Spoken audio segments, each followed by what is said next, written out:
দর্শক, কথায় আছে মুখে মধু অন্তরে বিষ। মুখে মধু নিয়ে বিষ ঢালা দুই বাপ বেটা 420, বিশে বিশে 40 আর দুজন মিলে 840। এমন দুই প্রতারক পিতাপুত্রের ভয়ঙ্কর প্রতারণা নিয়েই আমাদের নতুনভাবে যাত্রা শুরু। ক্রাইম এডিশন টিমের প্রথম অনুসন্ধান, বাপ বেটা 840।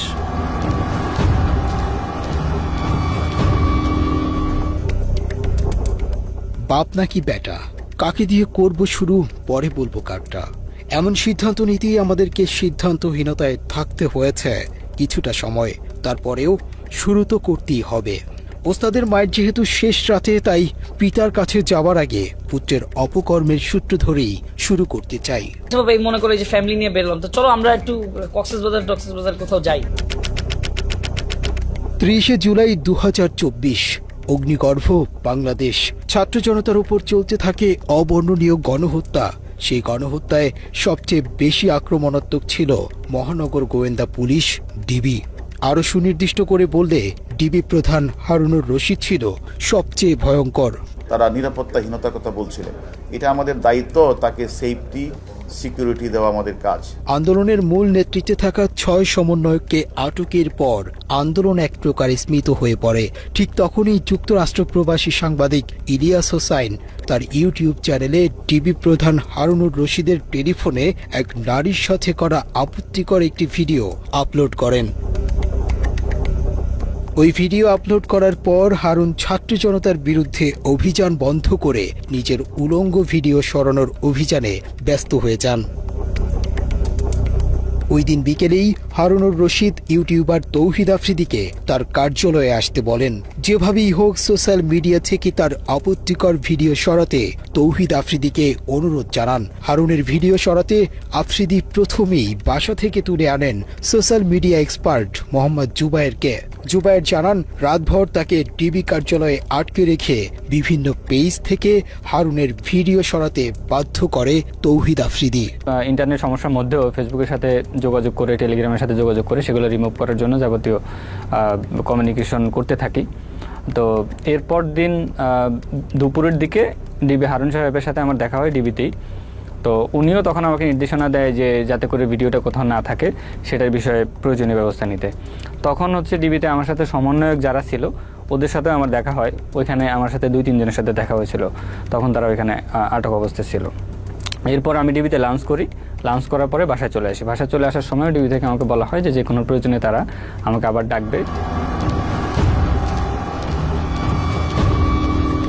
দর্শক, ডিবি প্রধান হারুনুর রশিদ তার নগ্ন ভিডিও সরাতে প্রথমেই কেন তৌহিদ আফ্রিদির কাছে গিয়েছিলেন, সেটাই আমাদের আজকের অনুসন্ধানের মূল বিষয়। তৌহিদ আফ্রিদিকে শুধুই একজন ইউটিউবার মনে করলে ভুল হবে, বরং আফ্রিদিকে মনে করা হতো একজন অনলাইন মাফিয়া, যার নিয়ন্ত্রণে চলতে হতো সোশ্যাল মিডিয়ার জনপ্রিয় সব কন্টেন্ট ক্রিয়েটরদেরকে। কথা মতো না চললেই শুরু হতো নির্যাতন। আফ্রিদির কথা না শুনেও উপায় নেই, কারণ ডিবি, এসবি, সিআইডি, এটিইউ কিংবা সিটিটিসির শীর্ষ কর্মকর্তাদের সাথে আফ্রিদির ছিল চরম ঘনিষ্ঠতা, যে কারণে সোশ্যাল মিডিয়া জনিত যে কোনো কাজে এসব গোয়েন্দা সংস্থা তৌহিদ আফ্রিদিকে কাজে লাগাতো। আমাদের কলিজার টুকরা আমার চাচা হারুন কাকা। 30 জুলাই রাতে ডিবি প্রধান হারুনুর রশিদের গোপনাঙ্গ ওপেন হবার পর আব্দুল্লাহ আল ইমরান নামে আরেকজনকে তুলে আনা হয়। হারুনের নগ্ন ভিডিও সরাতে তাকেও জোরপূর্বক বাধ্য করা হয়। টিভির হারুনের বেসিক্যালি একটা ভিডিও ভাইরাল হয়। তো ওই ভিডিওটা রিমুভের জন্য আমাকে নক করে, এন্ড আমি বেসিক্যালি ওইটা রেকর্ড করে রাখি সেকেন্ড পার্টে। ওই ভিডিওটা রিমুভের জন্য বলে যে যত টাকা লাগে সে দিবে, জাস্ট ভিডিওটা সব জায়গা থেকে রিমুভ করতে হবে। তো আমরা বলি যে না, এটা পসিবল না, এটা সব জায়গায় ছড়ায় গেছে, আমার টিম এটা করতে পারবে না, মানে একটা কিছু তো বলতে হবে। সো আমি ওটা আসলে রেকর্ড করে রাখি। আব্দুল্লাহ আল ইমরান তৌহিদ আফ্রিদির আরও অনেক কুকর্মের সাক্ষী, কারণ ইমরান এক সময় তৌহিদ আফ্রিদির ফেসবুক পেজের অ্যাডমিন হিসেবে দায়িত্ব পালন করেছেন। ও একটু নাটক সাজাচ্ছিল, বলতেছিল পেজ হ্যাক হয়ে যেতেছে, এই হইতেছে সেই হইতেছে। তো সাডেনলি ধরেন ওই টাইমে আমারে রিমুভ করে পেজ থেকে। এরপরেই বলে পেজ হ্যাক হয়ে গেছে, এই হয়েছে। তো আমি তো আসলে বুঝি নাটকটা তখন। আব্দুল্লাহ আল ইমরান আফ্রিদির অপরাধের জগৎ থেকে বেরিয়ে যেতে চেয়েছিলেন। কিন্তু আফ্রিদির সাথে থেকে আওয়ামী লীগের পক্ষে কাজ না করতে চাওয়ায় খেসারত দিতে হয়েছে তাকে।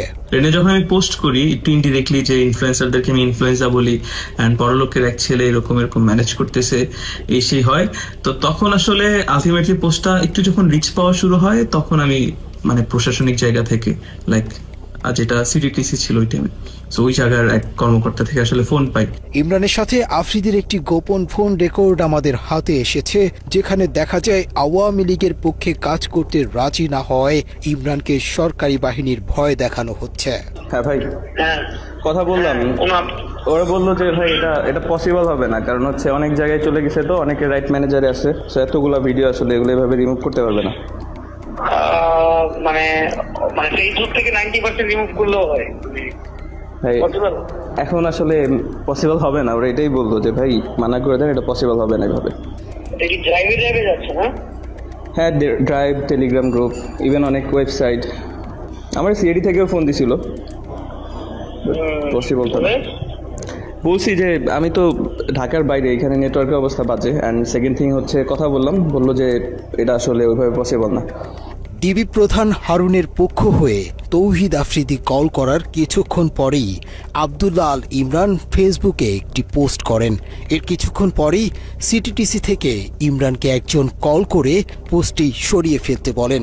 তুমি আফ্রিদিকে নিয়ে একটা পোস্ট দিয়েছো, এটা আমি কোনো আফ্রিদি বা কারো করে কোনো পোস্ট করি নাই, আমি একটা পোস্ট করছি, সেটা হচ্ছে ইনফ্লুয়েন্সার নিয়ে। ওইটা করে দরকার নেই, ওই পোস্টটা রাখার দরকার, ওইটাতে একটা ঝামেলা তৈরি হয়। তুমি তো আমার তো করে আন্দোলনের পক্ষে বা ওদের কোনো পোস্টটাও বা ব্যক্তি বিশেষ যখন গোষ্ঠী বিশেষ কি করে দিও না, তাতে কিছু জায়গায় ঝামেলা হচ্ছে বা না, দেখো যে আমার পর্যন্ত আসছে। আফ্রিদির সাথে দীর্ঘদিন কাজ করেছে এমন আরও অনেকের সন্ধান আমরা পেয়েছি, যাদের সবার গল্প প্রায় একই রকম। তৌহিদ আফ্রিদির নির্যাতনের শিকার হয়েছেন জনপ্রিয় কন্টেন্ট ক্রিয়েটর স্বপন আহমেদ। প্রায় এক বছর আমার ইউটিউব চ্যানেল, ফেসবুক পেজ সবকিছু ডিবির হাতে ছিল। ফার্স্ট দিন যখন আমি ডিবি অফিসে যাই, ওই দিন পিছন থেকে একজন ডিবি বলতেছিল যে স্বপন ভাই কার সাথে লাগতে গেছেন, আপনি জানেন না ডিবি হারুনের কি লাগে আফ্রিদি, আপনি আফ্রিদির সাথে লাগতে গেছেন। স্বপনের মূল সমস্যা ছিল সে আলেমদের পক্ষে এবং ভারতের বিপক্ষে কন্টেন্ট তৈরি করতেন, যে কারণে আফ্রিদি তাকে এ ধরনের কন্টেন্ট বানাতে নিষেধ করেন। আফ্রিদির কথা মতো আওয়ামী লীগের পক্ষে কাজ না করায় স্বপনকে আদালতের বারান্দায় পর্যন্ত যেতে হয়েছে। আমাকে আবার বলতেছিল, টিটকারি করে মজা করে বলতেছিল, ইসলামিক ভিডিও তো ভালোই বানান, দাজ্জাল বানায় তো ভালোই ইনকাম করছেন, কত করলেন? ভাই ওই সময় যে আমার যে পরিমাণ রাগ উঠছে রে ভাই, কিন্তু কিছু করতে পারি না। এই মামলা কোর্ট থেকে সমাধান হয়, যে বিষয় নিয়ে আমাকে মিথ্যা মামলা দেওয়া হয়েছে ওইটার সাথে আমার চুল পরিমাণ কোনো চিহ্ন পাই না। দর্শক, হাসি খুশি আর বিনোদনের আড়ালে ভয়ঙ্কর এক অন্ধকার জগৎ গড়ে তুলেছিলেন আফ্রিদি। রহস্যময় সেই জগতের প্রতিটি পরতে পরতে ছড়িয়ে আছে মানুষের দীর্ঘশ্বাস। এই ভিডিওটি তৌহিদ আফ্রিদির আস্তানায় ধারণ করা। এখানে নতুন কোনো কন্টেন্ট ক্রিয়েটর আওয়ামী লীগের পক্ষে কাজ করতে রাজি হলে তাকে বরণ করা হতো। লাস্ট নির্বাচনের আগে অনেকগুলো কন্টেন্ট ক্রিয়েটরকে বলা হয় যে তারা যেন দেশের বিভিন্ন উন্নয়ন নিয়ে, মেট্রো রেল নিয়ে, এক্সপ্রেসওয়ে নিয়ে, আরো বিভিন্ন রাস্তাঘাটের উন্নয়ন নিয়ে ভিডিও বানায়। তখন কিন্তু আমাদেরকে কাউকে মেবি বলা হয় নাই, ইভেন আমাকেও বলা হয়নি যে সরকারের পক্ষ নিয়ে কোনো ভিডিও বানাও বা কোনো ব্যক্তির নাম মেনশন করে কোনো ভিডিও বানাও। আফ্রিদির আয়োজনে আওয়ামী লীগের পক্ষে কাজ করতে চাওয়া কন্টেন্ট ক্রিয়েটরদের নবীন বরণ অনুষ্ঠানের ভিডিও ধারণ করা সহজ হলেও একই জায়গায় যখন কাউকে শাস্তি দেয়া হয় সেই ভিডিও রেকর্ড করা অসম্ভব।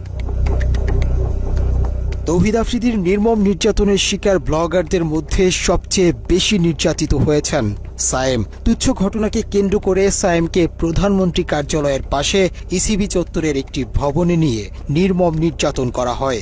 আজকে ওঠার মতো তথ্য হলো নির্যাতনের সময় আফ্রিদির সাথে একজন ব্রিগেডিয়ার জেনারেল সহ আরো ঊর্ধ্বতন অনেকে উপস্থিত ছিলেন। ও এখানে পায়ের উপর পা তুলে বসে হচ্ছে একটা বেনসন সিগারেট চাইলো, সিগারেট ধরায় বলতেছে ভাই এবার বিচার করেন। তো ওইখানে ব্রিগেডিয়ার জেনারেল কোভিড থেকে স্টার্ট করে কয়েকজন ছিলেন এবং ওখানে বলতেছিলেন যে বাকি এটা হচ্ছে ইসিবি চত্বরের ওয়াসি টাওয়ার, মানে বেধড়ক মারধর স্টার্ট করে আফ্রিদি নিজে।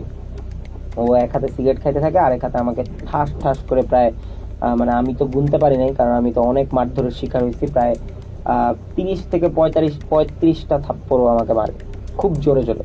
আর আমি স্টিল বসেছিলাম, যে আসলে মানে আমাকে বসাই রাখছিল এরকম একটা চেয়ারের মধ্যে যে আমার আসলে নড়াচড়া করার কোনো ওয়ে ছিল না। অ্যান্ড তখনই বুঝতেছিলাম যে এই পুরো অফিসটা আসলে ওর আন্ডারেই চলে, কারণ যেখানে বসে ও সিগারেট খাচ্ছে, মেজরের সামনেও সিগারেট খাচ্ছে, পরিচয় দিচ্ছে ব্রিগেডিয়ার কবির, সেখানে প্রাইম মিনিস্টারের সাথে ছবি, এন্ড আমাকে বলতেছে এখানে অনেক এমপিরা এসে মারধরের শিকার হয়, মাইক খেয়ে যায়, এরপরে ওদের শিক্ষা হয়, আর যদি শিক্ষা না হয় তাহলে গুম করে দেওয়া হয়। তো এরপর থেকে আসলে আমরা জিম্মি হয়ে যাই যে ও তো এরকম একটা বাজে ভিডিও আমাদের করে রাখছে। সরকারি বাহিনীর কর্মকর্তাদের সামনেই আফ্রিদি সায়েমের মাথায় পিস্তল ঠেকিয়ে গুম করে ফেলার ভয় দেখায়। তোকে এখন গুম করে দেওয়া, তোর লাশ কই পড়বে এটা তোর মা বোনও খুঁজে পাবে না, তোর তো বাপ নাই, তুই তো বুঝবি না, তোর মা বোন তোরে হারাইলে বুঝবে, তুই যাই হবে তোর সাথে এটা তুই সহ্য করে নিস। ওর বাবার আর্মসের বিজনেস 2009-10 থেকে, মানে এইভাবে আমাদেরকে বলে অনেক ভয় দেখাইতো। তো ওইখানে ও নিজে পিস্তল নিয়ে যায়, আমাদেরকে পিস্তল দেখাইতে যায়। আমাদের অনুসন্ধানে আফ্রিদির নির্মম নির্যাতনের প্রত্যক্ষদর্শী আরেকজনকে পেয়েছে, যিনি দুঃখ সহ সেই দিনগুলোর ভয়াবহতা তুলে ধরেছেন। কোনো না কোনোভাবে একটা ভিডিও করবে, উল্টাপাল্টা কোনো একটা ভিডিও করবে, ধরেন ওটা যদি মানে এনাফ এভিডেন্স না হয় এটা ব্ল্যাকমেলের ক্ষেত্রে, তখন ও কী করবে, একটা মেয়ে দিয়ে দিবে, মেয়ে দিয়ে, কারণ ওই জিনিসটা তো ভাই মানুষের সমাজে কলঙ্কিতভাবে মানুষ দেখে বা ওরা খারাপ চোখে দেখবে। সো ওই রকম কোনো না কোনোভাবে ওই মানুষটার অপদস্থ করার জন্য ওই রকমভাবে ওরা ডাউনফলে আনানোর পর দেন ওই মানুষটা তো জানে না, ওই মানুষটা জানে সে এনজয় করছে, পার্টি করছে, দেন কোনো দিন যদি ওই মানুষটা ওর কথার বিপরীতে যায় তখন ওরে পিছন থেকে ঘাড় মটকা ধরার জন্য ওর ওই ভিডিও, ওর ওই সব জিনিস দিয়ে ও মানুষের ট্র্যাপ করে থাকে। জুলাই আন্দোলনেও আফ্রিদি দেশের জনপ্রিয় সব কন্টেন্ট ক্রিয়েটরদেরকে হুমকি দিয়ে সরকারের পক্ষে কাজে লাগানোর সব রকমের অপচেষ্টা চালিয়েছেন। ও সব ইনফ্লুয়েন্সারদের লিড দেওয়ার চেষ্টা করছে কেমনে, গভর্নমেন্টের পক্ষে ভিডিও বানাতে হবে, গভর্নমেন্টের পক্ষে ভিডিও বানাইলে তোমাদের মানে ফিউচার ব্যাকআপ আমরা দিব, এইভাবে ও মানুষ সব মানে ম্যাক্সিমাম ক্রিয়েটররে ওইভাবে মানে টাকার লোভ দিছে, যারা টাকার লোভে গেছে ভিডিও করছে তারা অনেকভাবে অপদস্থ হয়েছে। আফ্রিদির বিরুদ্ধে বেশ কয়েকজন ভুক্তভোগী নারীকে বিয়ের প্রলোভন দেখিয়ে শারীরিক সম্পর্ক করার অভিযোগ পাওয়া গিয়েছে, তাদের মধ্যে একজন এই নারী। আমি সোশ্যাল মিডিয়াতে বিভিন্ন রকমের কন্টেন্ট বানিয়ে থাকি। নাম প্রকাশে অনিচ্ছুক ওই নারীর অভিযোগ, দীর্ঘদিন তার সাথে শারীরিক সম্পর্কের পর হঠাৎ করেই আফ্রিদি তাকে ছুঁড়ে ফেলে। তো ওই ব্যক্তিদের সাথে আমার একটা বন্ধুর মাধ্যমে যোগাযোগ হয়, তো ও আমাকে বিভিন্ন রকমের সহায়তার হেল্পেরই দেখায়, যে আমাকে আশ্বাস দেয় যে আমাকে কন্টেন্ট ক্রিয়েট করতেও আমাকে হেল্প করবে, এভাবে করে আমাদের কথা চলতে থাকতো, এক সময় মানে সম্পর্কের দিকে এগিয়ে যায়। ভুক্তভোগী ওই নারী শেষ পর্যন্ত চেষ্টা করেছিল আফ্রিদির সাথে সংসার করবার, কিন্তু টিভি অফিসে ডেকে নিয়ে তাকে গায়েব করে দেওয়ার হুমকি দেয়া হয়। তারপর আফ্রিদির সাথে সংসারের স্বপ্ন শেষ হয়ে যায় তার। সবশেষ আফ্রিদির সাথে তার সম্পর্কের বিষয়টি সোশ্যাল মিডিয়াতে প্রকাশের হুমকি দিলে আফ্রিদি তাকে উল্টো হুমকি দেয় মুনিয়ার মতো পৃথিবী থেকে সরিয়ে দেয়ার। আমি জানতে পারি যে বিভিন্ন মেয়েদের সাথে ওর সম্পর্ক আছে, ইভেন মুনিয়া নামে যে একটা মেয়ে আছে ওর সাথে ওর সম্পর্ক। তো আমি এটা জেনে ওর সাথে আমি একটু রাগারাগি করি, কারণ এটা স্বাভাবিক, আমার একটু খারাপ লাগতেই পারে, আমি যেহেতু ওকে ভালোবেসে ফেলেছি। তো ওকে আমি বলার পরেও আমার সাথে খুব বাজেভাবে রিয়াক্ট নেয়, বলে যে একসময় এরকম বলে যে মুনিয়ার যেরকম অবস্থা হয়েছে আমারও ঠিক সেরকম অবস্থা হবে, মানে ইনডিরেক্টলি ও আমাকে ভর্তার হুমকি দেয়। ওই নারীর অভিযোগের সূত্র ধরে আমরা বেশ কিছু ফোন রেকর্ড হাতে পাই, যেখানে মুনিয়ার বাসায় আফ্রিদির যাওয়া আসা এবং বিভিন্ন সময় ঘনিষ্ঠতার প্রমাণ মেলে। মুনিয়ার সাথে আফ্রিদির ঘনিষ্ঠতা এবং আরেক প্রেমিকার বক্তব্য মেলারে মুনিয়ার হত্যার রহস্য অন্যদিকে মোড় নিতে পারে। কি জানি মাত্র বললাম, এটা রিপিট করো। বলছে রসকস থাকবে না, মানে তুমি টাইম দিবা না, এটা তো আছেই। ও রসকস থাকবে না বিয়ের পর, বিয়ের আগেই রসকস না, বিয়ের পর তো আরো দূরে। ঠিক আছে, উনি কিভাবে বললো? ওনাকে আমি কি তোমার উপরে কিছু বলছি? হ্যালো, হ্যাঁ কোথায় তুমি? হ্যালো, হ্যাঁ কই, কি করো? এই যে আমি রাত্রেবেলার মধ্যে আসছি। ও কোথায় আসবা? তোমার ঠিক করবো রাতে। আচ্ছা ঠিক আছে, ফোন দিও, আগেই জানাও। হ্যালো, হ্যাঁ কোথায় তুমি? অফিস। কাজে। অফিসে গাড়ি চালাও? না না অফিস। আচ্ছা, তো এখন কি করবো বলো একটু? কি করবো মানে বুঝিনি। মানে আজকে দেখা করবেন আমার সাথে একটু? রাত্রে দেখো চলো। আচ্ছা, শেষ ফোন করে দিও। না আমি মানে মাত্র ইন্টারকন্টিনেন্টাল থেকে বেরোচ্ছি। হ্যাঁ আমার কথা হচ্ছে আমি আসতে পারবো, কোনো সমস্যা নেই, কিন্তু আমি একটু ড্রাঙ্ক। চলবে হবে? না সমস্যা কি? আচ্ছা ওই কথা বলতে পারো না? ওইটা মাইকাবা। হ্যাঁ বুঝি নাই সরি। মাইকাবা গাদা কথা। কেন? তুমি গাদা কেন? তুমি এত ন্যাচারাল ভাবে কথা বলতে পারতা? হ্যাঁ আমি ন্যাচারালি কথা বলি। হ্যাঁ কি করো? আচ্ছা যাক একটু 1%। হ্যাঁ এটা আমি একটু জানা রাখলাম। আর এই আমি আসছি। এত দুষ্ট কেন তুমি? এসব ছাড়াও ডিবি হারুনের ক্ষমতায় আরেকজনের গার্লফ্রেন্ডকে বাগিয়ে নিয়ে বিয়ে করেছেন আফ্রিদি। শামসুল আরেফিন নামের একজনের সাথে আফ্রিদির বর্তমান বউ রিসার ছিল প্রেমের সম্পর্ক। পরে আরেফিনকে নানাভাবে হুমকি দিয়ে হারুনের দাপটে রিসাকে বিয়ে করে আফ্রিদি। রিসার সাথে আমার সম্পর্ক হয়, আমার থেকে বেশি সেই আমাকে বেশি ভালোবাসতো। হঠাৎ করে আমার একদিন রাতের বেলা রাত 12টা 12:30টার দিকে ফোন আসে। তো ফোন এসে বলে যে আমি ডিবি কার্যালয়ের থেকে বলছি, আপনি বলে কোন মেয়েকে ডিস্টার্ব করেন। তা আমার ধারণা হলো আমি তো কোনো মেয়েকে ডিস্টার্ব করি না, কারণ আমার সাথে অলরেডি রিসার একটা ভালো সম্পর্ক, সামনে বিয়ে হবে। তো ডিস্টার্ব যদি নেক্সট টাইম করি তারা বলে আমাকে ডিবি কার্যালয়ে নিয়ে যাবে। বলতে বাধ্য হলাম যে একটা সুন্দর সম্পর্ক, সে আওয়ামী লীগের পাওয়ারে, ডিবি হারুনের পাওয়ারে এবং তার প্রশাসন দিয়ে আমাকে হ্যাস্ত করার চেষ্টা করছে। কিন্তু আমি তো একটা সাধারণ মানুষ, তাই আমি এই জিনিসগুলা নিয়ে কোনো আর আগাই নাই।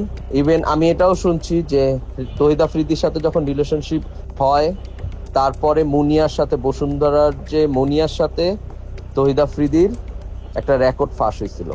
তো ওই সময় রিসার সাথে ওর সম্পর্ক নষ্ট হয়ে গেছিল। রিসাকে ও বিয়ে করার কারণ হলো একটা ট্র্যাপে পড়ে গেছে রিসা, কারণ তহিদ আফ্রিদির চরিত্র তো ওরকম ভালো ছিল না। তো একটা ট্র্যাপে পড়ে গেছে, তার মধ্যে শেখ হাসিনা পালাইছে, শেখ হাসিনা সরকার চলে গেছে, আওয়ামী লীগ চলে গেছে। তো ওই পারপাসে ও রিসাকে বিয়ে করছে। আফ্রিদির বিরুদ্ধে এখন পর্যন্ত মোট 2টি মামলার তথ্য পাওয়া গেছে।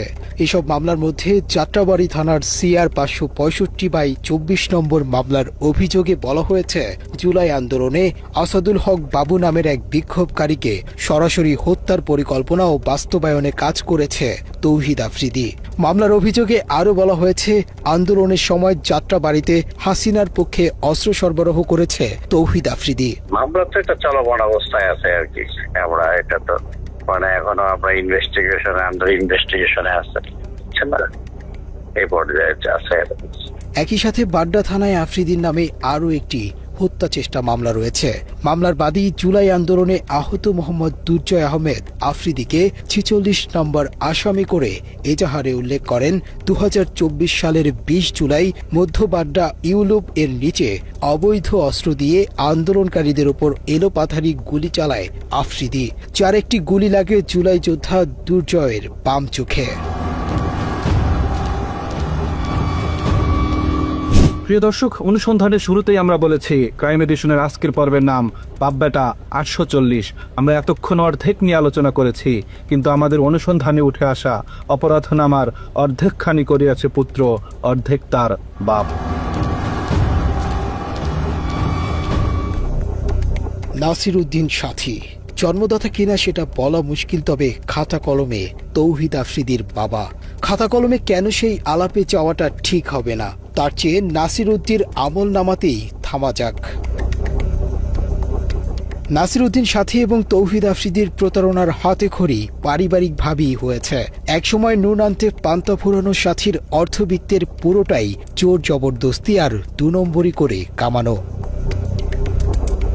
কাঁথাবালিশ মাথায় নিয়ে লঞ্চে চড়ে ঢাকায় আসার আগে জমি দখলের কৌশলটা সাথী বরিশাল থেকেই অনুশীলন করে এসেছেন। নাসির উদ্দিন সাথীর উত্থানের একমাত্র সিঁড়ি মাই টিভি, কিন্তু সেই মাই টিভি দখলের ভয়ঙ্কর গল্প শুনলে আতকে উঠবেন। নাসির উদ্দিন সাথী নিজেকে মাই টিভির চেয়ারম্যান দাবি করলেও তিনি ছিলেন মাই টিভির একজন কর্মচারী মাত্র। অনুসন্ধানে আমরা বিলকিস বেগম নামে এক নারীর সন্ধান পেয়েছি, যিনি মাই টিভির আসল প্রতিষ্ঠাতা। বিলকিস বেগমের আস্থাভাজন কর্মচারী নাসির উদ্দিন সাথী যেভাবে মাই টিভি দখল করেছেন, সেই গল্প সিনেমাকেও হার মানাবে। নাসির উদ্দিন সাথীর সাথে আমার পরিচয় ছিল। ও একটা এডিটিং হাউস ছিল শান্তিনগরে। ও সব জায়গায় সিডি দিত, সব প্রত্যেকটা চ্যানেলে সিডি দিত। ও আমাকে সিডি দিতে আসছে, সিডি দিতে আইসা পরিচয় হয়েছে। তখন ওই যে আসতে যাইতে যাইতে যাইতে যাইতে একটা কোনো সম্পর্ক সৃষ্টি হয়েছে, ভাই বোনের সম্পর্ক। সেই সুবাদে সে আমার চ্যানেলে রয়েছে। ও তো টাকা পয়সা ছিল না, একটা সময় কোনো টাকা পয়সা ছিল না, বড়লোক হয়েছে। ও মানুষকে বলছে যে আমি মাইটিভির মালিক, বলে বলে মানুষকে ঠকায় টাকা নিছে, মালিক বানাবে। কিন্তু ও তো মালিক বানাতে পারবে, মালিক তো আমি বানাতে পারবো, কারণ প্রতিষ্ঠানের মালিক আমি বানাতে পারবো। ও সবার কাছে টাকা নিয়ে নেয়, তারপরে ওই মালিকগুলো হয়েছে। ওর একটা হাউস ছিল, ও একটা এডিটর ছিল, জাস্ট একটা একজন এডিটর। মাইটিভি দখল করেও ক্ষান্ত হননি। বিলকিস বেগমকে নানাভাবে হত্যারও চেষ্টা করেছিল নাসির উদ্দিন সাথী।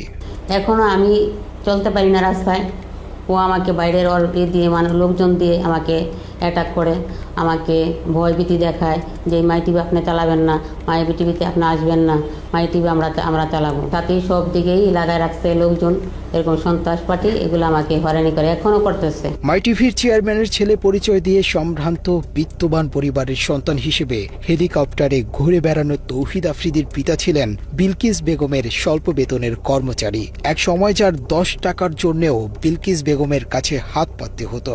আওয়ামী লীগ থাকতে আওয়ামী লীগের ক্ষমতা দেখায়া ও ডিবি হারুনকে দিয়ে আমাকে অ্যারেস্ট করাইছে। 2 দিন আমি জেলও ছিলাম। বাংলাদেশে যারা অন্যায়ভাবে একটা মিডিয়া একটা সবার কাছে একটা গ্রহণযোগ্য, সেই মিডিয়া নিয়ে সে করছে, প্রতারণা করছে আমার সাথে, মিথ্যা করে সে চালাচ্ছে। সে তার পকেটে ছিল 10 টাকা, সে কোটি কোটি টাকার মালিক হয়েছে আমার মাইটিভি দিয়ে। এবং উল্টা আমাকে মামলা দিয়ে হয়রানি করে দূরে রাখছে। ও টাকা ইনকাম করে ও নিয়েছে, আমার প্রতিষ্ঠান ইনকাম করে ও। পকেটে 10 টাকা না থাকার সাথী আজ হাজার কোটি টাকার মালিক। প্রতারণার মাধ্যমে দখল করা এক মাইটিভির ওপর ভর করে সাথীর পরিবারের সবার ঘরে লাল নীল বাতি জ্বলছে, আর অন্ধকার হয়েছে অনেকের ঘর। এলাকায় বিভিন্ন মানুষের বাড়িঘর দখল করে মাইটিভির সাইনবোর্ড ঝুলিয়ে দিয়েছে নাসির উদ্দিন সাথী। আমার এই নতুল্লাবাদের জায়গা ক্ষমতার বলি ভুয়া কাগজপত্র দিয়া, আর আমার 1 বছর টিভিতে দেয় অমুক সমুক আমি ইত্যাদি, আমার কেনা জায়গা আমি সব করে রায় পাইছি, রস্তমে হাইকোর্ট সুপ্রিম কোর্ট, কিন্তু ক্ষমতার প্রতি রায় পাই। বিলকিস বেগমের কাছ থেকে দখল করা মাইটিভির বর্তমান যে ভবনটি রয়েছে সেটিও দখল করা। ভুক্তভোগী ব্যক্তি আইনজীবী হবার পরেও সাথীর সাথে পেরে ওঠেননি, কারণ টাকা আর সন্ত্রাসী বাহিনীর দাপুটে দিব্যি জবরদখল করে রেখেছেন ভবনটি। 2012 সালের শেষ দিকে আইসা, নভেম্বর ডিসেম্বর মাসের দিকে আইসা এই নাসিরউদ্দিন সাথী মাইটিভি লোকজন নিয়ে আসে আমাদেরকে এইখানে বলে যে এটা তার জায়গা, এই জায়গা তার, সেই জায়গা পাওয়ার অফ অ্যাটর্নি করছে, এই জায়গায় মালিক সে, এইসব করতেছে। হ্যাঁ, তো আমরা তো এইসব বুঝি নাই। আসলে এর আগে সে ঘটনা যা ঘটাইছে এটা হলো গিয়া যে ওই 2012 সালের নভেম্বর মাসে 6 তারিখ সে ওই 521-22 দাগে ওইখানে সে জায়গাটা দখল করতে গেছিলো, দখল করতে পারে নাই। হ্যাঁ, দখল করতে পারে, পরে সে একটা পাওয়ার অফ অ্যাটর্নি করছে, ওরা রামপুরা থানায় একটা মামলা করছে, জিডি করছে ওই মুজিবুর রহমানের বিরুদ্ধে আর কি, জিডি করে। এরপরে এসে সে পরবর্তী মাসে এসে আমাদের বাড়ির জায়গাটা দখল করছে। প্রশাসনের নাকের ডগায় এরকম একটি ভবন দখল করে টিভি স্টেশন দিয়ে বসলেও কেন সরকারের কোনো ভ্রুক্ষেপ নেই তা নিয়েও রয়েছে অনেক প্রশ্ন। আইন বহির্ভূতভাবে ওনার দুর্বলতার সুযোগই হোক আর পারিপার্শ্বিক বেআইনি ক্ষমতা ইউজ করেই হোক, ওনাকে তা ওনার প্রকৃত প্রতিষ্ঠান থেকে দূরে সরিয়ে রাখা হয়েছে। যারা ওনাকে দূরে সরিয়ে রেখেছে সেটা লিগালি, লফুলি কোনো রাইটস তাদের নেই।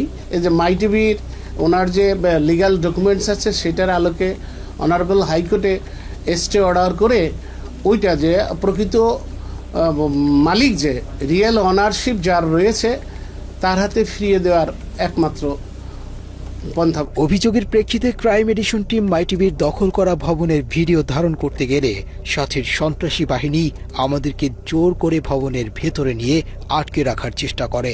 নর্মালি আপনি কোনো লোগো বা ছবি, বিল্ডিংয়ের ছবি তুলতে আদৌ কোনো আইনগত কোনো বাধা নেই।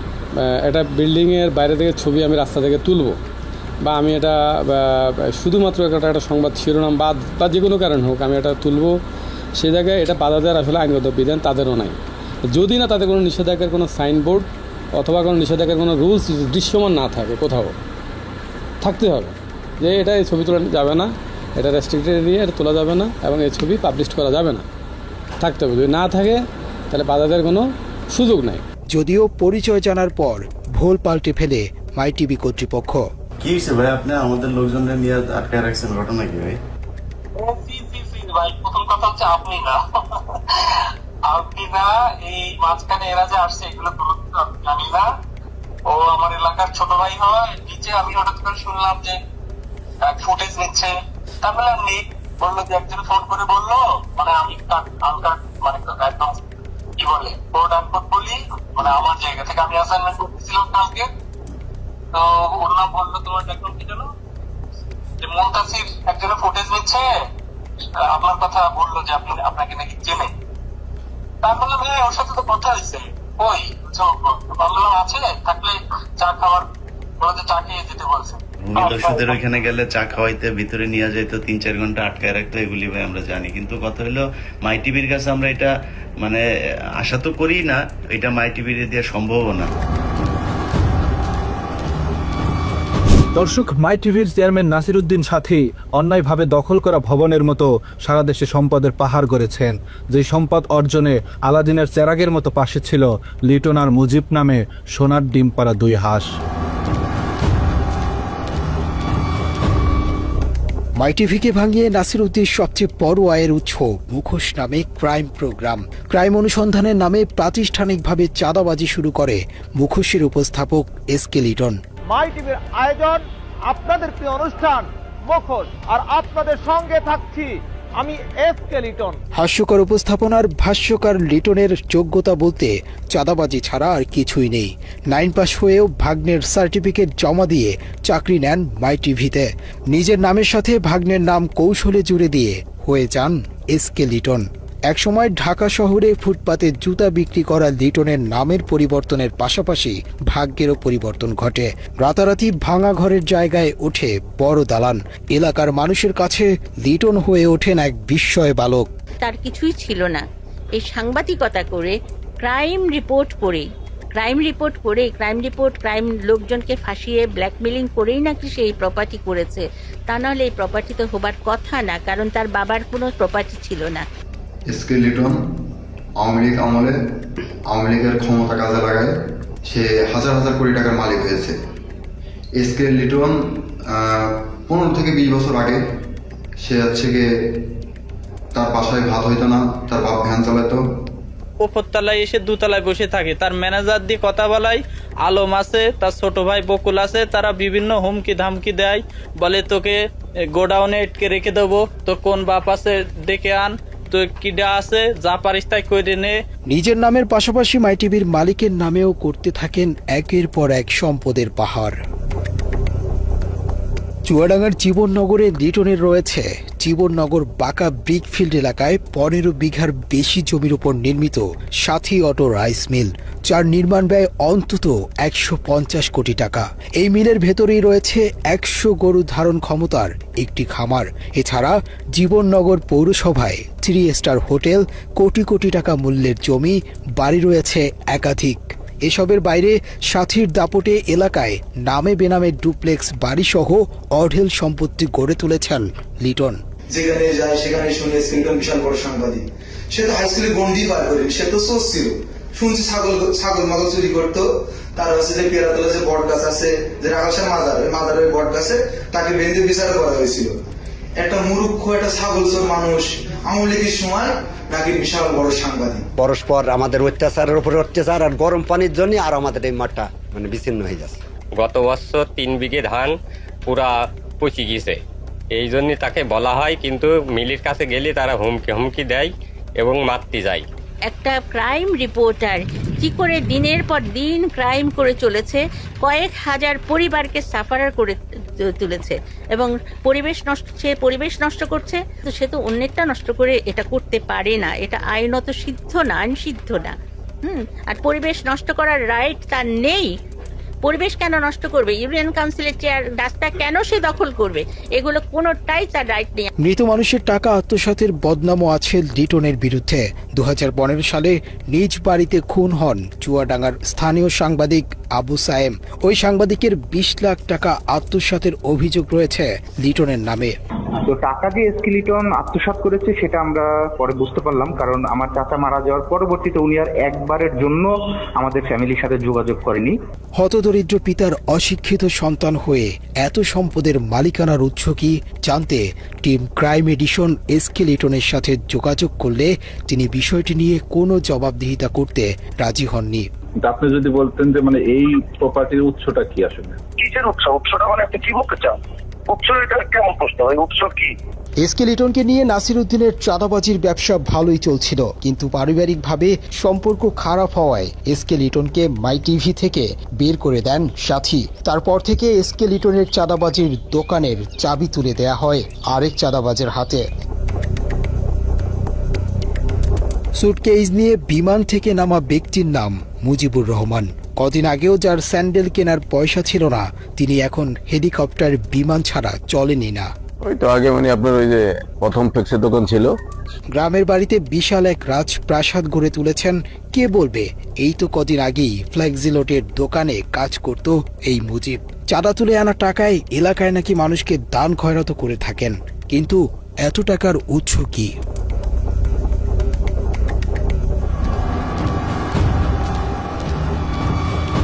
প্রিয় দর্শক, অভিনব প্রতারক নাসির উদ্দিন সাথী এবং তার কুপুত্র তৌহিদ আফ্রিদি সম্প্রতি শিক্ষার্থী হত্যা চেষ্টা মামলায় আটক হয়েছেন, কিন্তু আটকে রাখা যাবে কিনা বলা মুশকিল। কারণ আইন তার নিজস্ব গতিতে চললেও সাথী এবং আফ্রিদি মনে করেন তাদের গতি আইনের চেয়েও অনেক বেশি। জেলে ঢোকার আগেই তারা বের হবার দরজা খুলে গেছেন।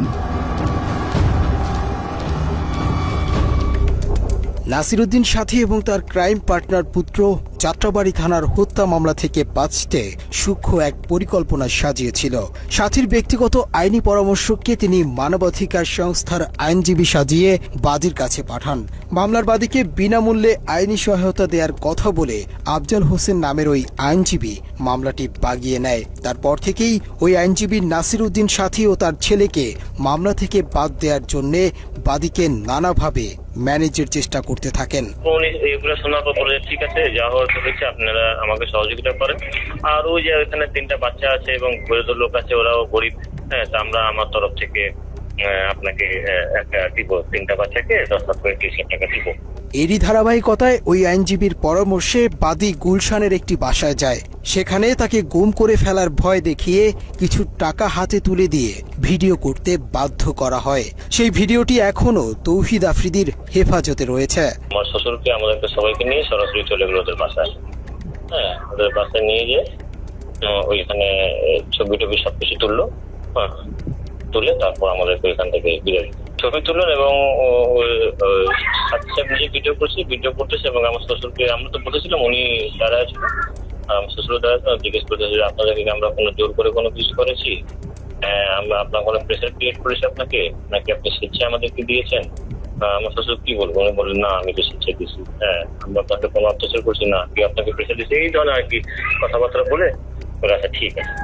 গুলশানের ঘটনার পর ওই আইনজীবীর আসল পরিচয় জানতে পেরে বাদী তার মামলাটি অন্য আইনজীবীকে দিতে চাইলেও সে এনওসি দিতে গড়িমসি করে। আমরা জানতে পারি যে আমাদের পক্ষের উকিল নাকি আসামি পক্ষে হয়ে কাজ করতেছে। পরে তখন আমরা যখন বলি তো ওনাকে, তখন ওনার সাথে আমাদের অনেক তর্কাতর্কি হয়। এক পর্যায়ে আমরা বলি যে আমরা আপনার কাছে মামলাটা রাখবো না, আপনার কাছে মামলাটা রাখা মানে আমাদের মামলাটা নষ্ট হয়ে যাওয়া। তখন আমরা যখন মামলা এনওসি চাই, তখন আমাদেরকে সে এনওসি দিতে না করে, যে এনওসি সে দিবে না। যদি আমাদেরকে একান্ত এনওসি নিতে হয় তাহলে আসামি পক্ষের সাথে কথা বলতে হবে। এমনকি বাদীপক্ষ আফজালের কাছ থেকে এনওসি নিতে গেলে তিনি বলেন মাই টিভি থেকে এনওসি আনতে। ওনারা মনে হয় আপনার কাছ থেকে এনওসিটা চেয়েছিল আর কি। হ্যাঁ জি, তখন আপনি বলছিলেন যে এ বিষয়ে কথা বলতে, এই জন্য আমি কল দিলাম যে আপনি এনওসিটা আপনি কবে নাগাদ দিচ্ছেন। এটা ব্যাপার হলো কি, আমার সাথে কথা বলে আসলে খুব বেশি একটা সুবিধা হবে না, কারণ হচ্ছে এটা ডিল করে হচ্ছে মুজিবের সাথে একটু কথা বলেন, সেটা বেটার হবে। মুজিব হলো মাই টিভির। তো ভাইয়া এখানে তো কেস তো আর মাই টিভির না, কেস তো এখানে জয়নাল আবেদিনের। আমার মাই টিভি এখানে আসামি না। এখানে কয়েক দফা এনওসি দেওয়ার কথা বলেও প্রতারক আইনজীবী আফজাল বাদীপক্ষকে সেটি দেয়নি এখন পর্যন্ত। আইন অনুযায়ী ধরেন বাদীপক্ষ এখন আপনাকে চাচ্ছে না আপনার কাছ থেকে, মামলাটা অন্য একজন আইনজীবীকে দিবে। সেই ক্ষেত্রে এই এনওসিটা নেওয়ার ক্ষেত্রে মানে কোনো প্রতিবন্ধকতা আছে নাকি? এটা কি মানে জটিলতা আছে কোনো? না না না, জটিলতা নাই। যদি না চায়, সেই ক্ষেত্রে অন্য যে কেউ ওকে দিয়ে করাইতে পারবো, কোনো সমস্যা নেই। এখন আপনি ওদেরকে বললে চায়, কোনো সমস্যা নেই। সেই ক্ষেত্রে আপনার কালকে ফোনে কন্ট্যাক্ট করুক। আর আপনার ধরেন শুক্র শনি তো অফ থাকে, রবিবারে অ্যাভেলেবেল থাকবো আর কি কোর্টে। ওই যে আপনি বলছিলেন আর কি, ওই যে এনওসি নেওয়ার জন্য কবে আসতে বলবো আপনাকে কল দিতে, আর কি এই জন্যই কল দিলাম আর কি।